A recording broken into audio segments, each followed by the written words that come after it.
What we've got here is a Kodak ESP Office 2170 with a error code of 3528, which indicates a paper jam. So it says on the screen, and I think this is quite a pronounced problem across the range of where it says it's a paper jam. But as much as you try and take it apart, you won't actually find one, and the reason is because there is actually no paper jam. What is happening is the mechanism on the inside is not being able to move freely. The rollers and gears move so much, they detect resistance, and basically it shuts off and it reports back on here that there's a jam. This isn't actually the case. Well, it wasn't for this one. I spent, I think, about 4 or 5 hours the previous night ripping this entire thing apart, trying to find out what the actual problem was. I was a bit like a dog with a bone, wouldn't let it go. Needed to know what the problem was with it. I thought initially something stuck in a sensor somewhere, paper dust or something along that line, and it turned out to be none of that. So what I'll do now is I'm going to quickly tear this down again, not as much as I did previous night, but just enough to show you where the issue lies. And if we just make that a little bit brighter for you. Now the problem actually lies on, there seems to be one. I'm just going to detach this just for a moment. There is one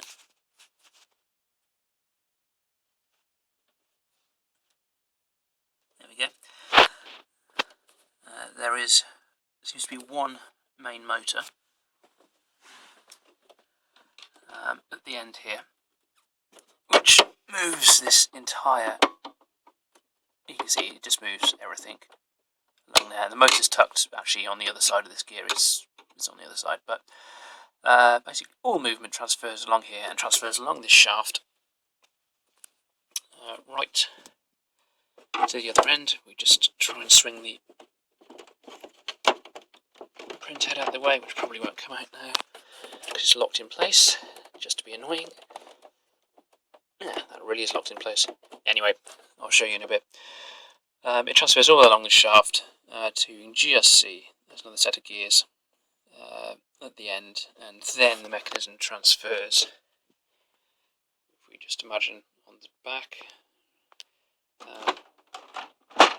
you've got the gear coming along here, you've got the cogs here, you've got some other cogs about there, and then some other gears, and the mechanism creeps back to where the paper feed is here, and there's another load of cogs which get flipped up and down and engage the rollers here. So all you need is just one fault on this entire lot here for the printer to say there's a paper jam or something's jammed, because it thinks that there's a problem further along here, when that isn't actually the case.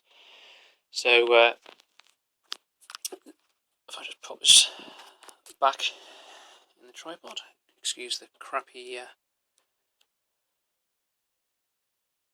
camera work, but it's as good as you're going to get. Now where we're trying to get to is the actual cleaning section, which is located about here in these printers. It's where the print head moves across to, and there's a small suction area which goes on the underside of the print head, and it sucks and draws the ink through to try and clear any blockages. And this is actually where the problem lies in these. It's shit design, to be honest with you. It's piss poor design, and somebody should have really thought about it a bit better. But Kodak now doesn't make printers, I don't think. I think they've, I don't know what they're doing, but anyway, we'll rip it apart and hopefully this should help somebody out. Now, this is actually quite easy to remove. You don't need to worry about just the top section here. Lift both sections up, straight like that. Let's see if we can make this a bit brighter for you. Stupidity of filming this against a bright background. I'll take this off, that'll make it easier for you to see. Okay, you have one panel there with a clip on it, so you just need to remove that clip and then lift up the panel out of the way. Bung that to one side just for the moment.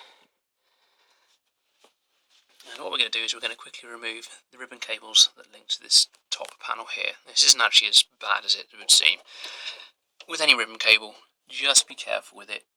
They are robust to a certain degree, but they're not meant to be moved around.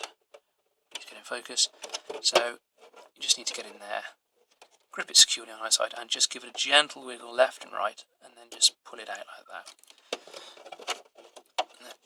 And clip the next cable. That one came out easier. So you've just got those two main cables there, and we've just got two smaller.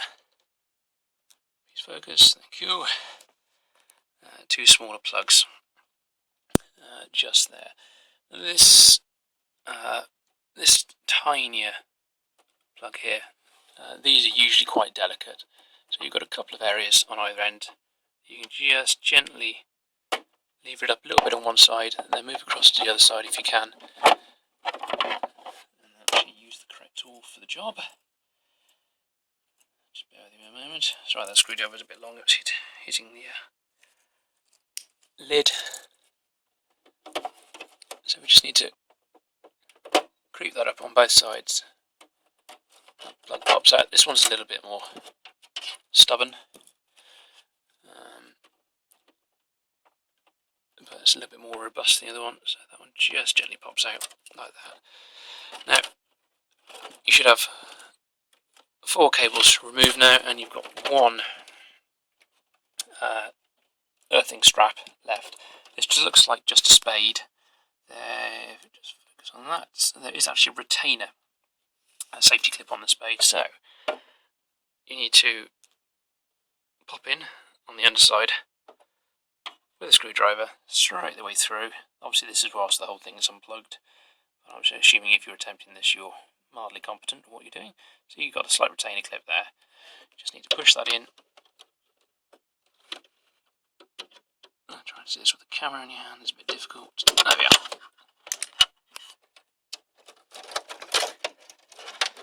And it just pops straight out.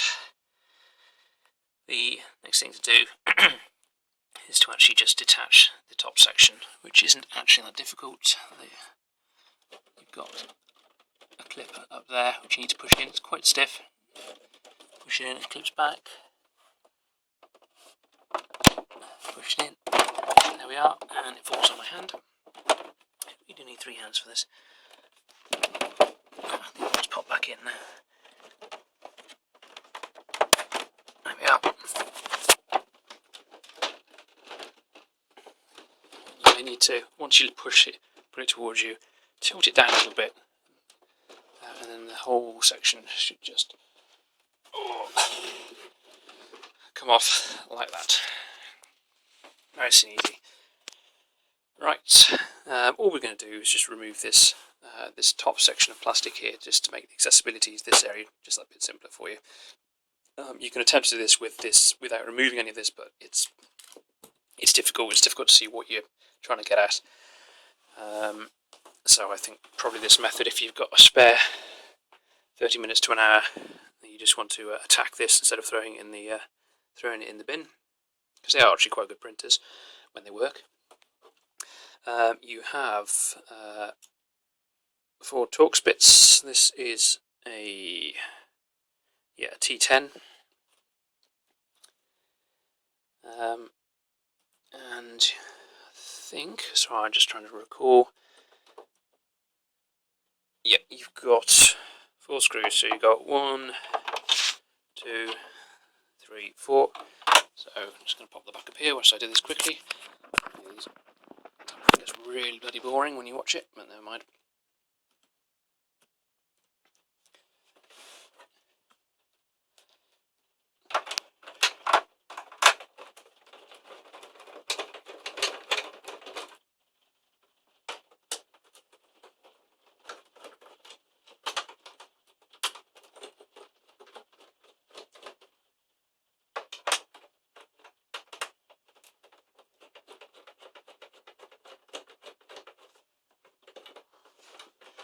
Okay, so we've got all 4 of those done. And the next two things to come off are the two hinges. Now, to actually get to the screws properly, you have to snap the hinges back down. They are under quite a lot of pressure, so be careful because it can snap back into your finger quite easily, and likewise it will snap up the other way quite viciously as well. And then you can get access to the screws straight through this gap at the top. So just whiz those. It's only a single screw for each hinge. Simply undo that, try and undrop the screw on the inside, and the hinge, and the screw just pops out as a complete unit. So don't have to worry about any springs or any mechanisms exploding that way.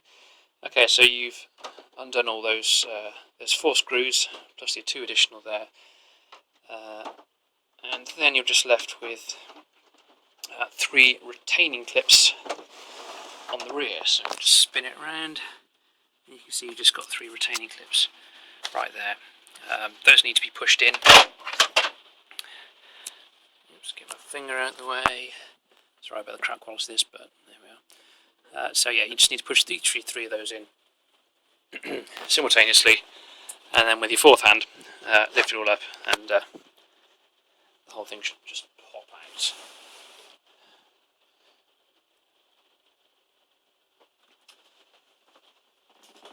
So I just put a little bit of upward tension on it, pop these clips out the back. So 1, 2, 3. I think we're pretty good.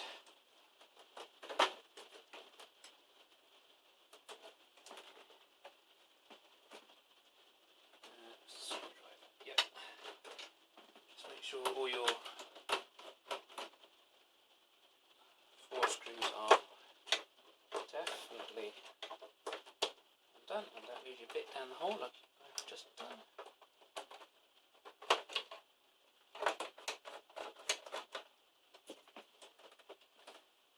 Right.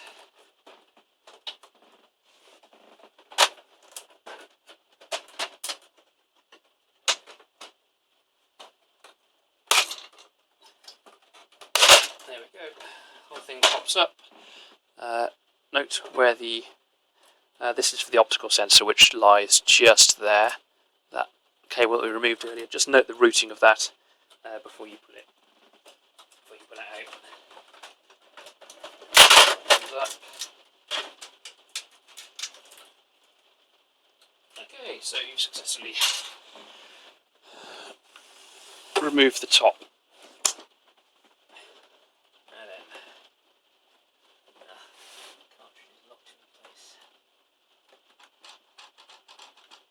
Bear with me 1 moment. Right, apologies. Had a slight issue there. The print head was actually locked down the other end. I didn't actually have that issue the other night because of all the other problems and stuff. So before you dismantle or remove any of these cables, switch the power off when you've got the cartridge in the cartridge change position, which is roughly about 2/3 of the way along, or make sure it's not locked at the end. Or you'll have to do what I did and just plug all these cables back in again to power it up to make the cartridge move. So yeah, slight schoolboy error there, but anyway. I should try and put some notes of that at the beginning of the video so it doesn't trip anyone up. Right, now with the printhead out of the way, we can get down to this beautiful looking area down here. Please focus, thank you very much. Now the entire, as you can see, that's the end of the shaft there, and you've got gears which then disappear down into the ether. And these gears, if I just get a screwdriver just gently in there, be very careful not to damage these threads, and just move it all there. You can see, well, I can't see it at the moment, but anyway, all the gears link to each other, and there's actually a, this is really disgusting in here, you can just about see it. Let's get a smaller screwdriver and use a pointer. the gears all link and they go down through the side of this cleaning cartridge. You can just see disgustingly filthy. Just see by the reflections there. A gear covered in ink, and then there's a shaft which goes through all the ink, which then goes to this side of the mechanism here, and then that goes to the suction pump there, and you've got pipes which go around the back and basically sucker to the pad just there, and that's what comes up and tries to draw through all the ink from the bottom of the actual printhead cartridge. But anyway, all of this was gunked up down here, and so this was the mechanism that was actually causing it to have the failure. I could have spent hours cleaning all this out, and I would have probably got more ink over me in the bathroom than would have actually been wise. So all I've done is I've put thinners in here, isopropyl alcohol, white spirit, whatever else. Just make sure you're going on the cogs and down here as well, and then just walk away. Leave it for half an hour, just so it starts breaking down some of the more hardened ink. And then you can, if you're very, very careful with a screwdriver, I say once again, be very careful, because you don't want to mess up these gears, so just be conscious of where you're sticking it. You can get a screwdriver gently in there, and then you can just gently push and creep the mechanism towards you, like that, just a bit at a time. Don't go too crazy with it. You can see it's just creeps all the gears along. So what you're trying to do is just work that around. So any dried ink, which does become surprisingly hard actually, which is caught and dried in the troughs of these gears, it's just gently mashed up, and hopefully with the thinners being in there, or white spirit, whatever you've used, it just gives it time just to soften and then just mulch it. So I just played with that, you know, for a lazy 10 minutes, just creeping that round, and you'll notice it become easier and easier. You will see the cleaning mechanism come out. It can gently creep towards you, but you can just creep it back again. So you just want to work all those gears with the thinners in it. And then you can focus. Thank you. You can then do what I've had to do a bit prematurely here. You can just connect these cables back up over here. That you were saying, you can just reconnect the lid. Reconnect those 4 main ribbon connectors. You don't necessarily need to worry about the ground for the time being. If you're safety conscious, connect it. You just put the lid up there. You can put the paper feeder sideways. It just keeps it from falling over backwards. And then you should be able to just power it up and just see whether the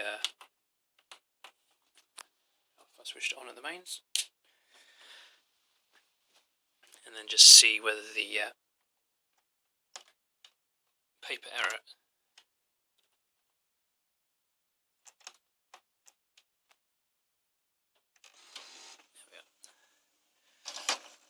it's gone. It should be very apparent.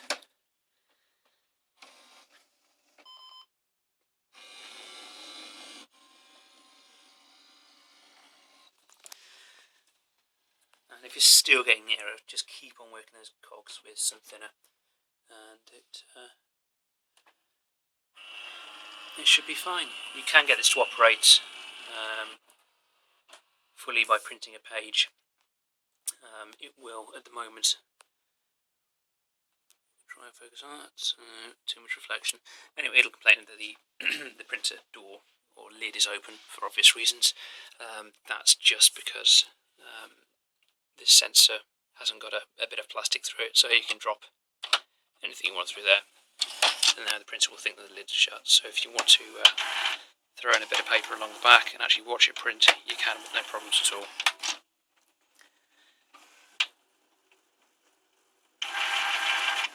And hopefully that should resolve it. Putting it back together is literally everything in reverse. It's nice and simple. Nothing difficult about it whatsoever. If you want to take any additional time cleaning anything else out, then do. Just have plenty of rags and other things to hand, because the ink is a messy thing in these. Anyway, so that was the problem. This printer was only about 18 months old, and it already hit the stage of being gunked up, which is quite disappointing, because we quite like this printer. But anyway, it's back to working order again now. So if you need to know how to solve it in the future, then do. Right, cheers for watching, bye!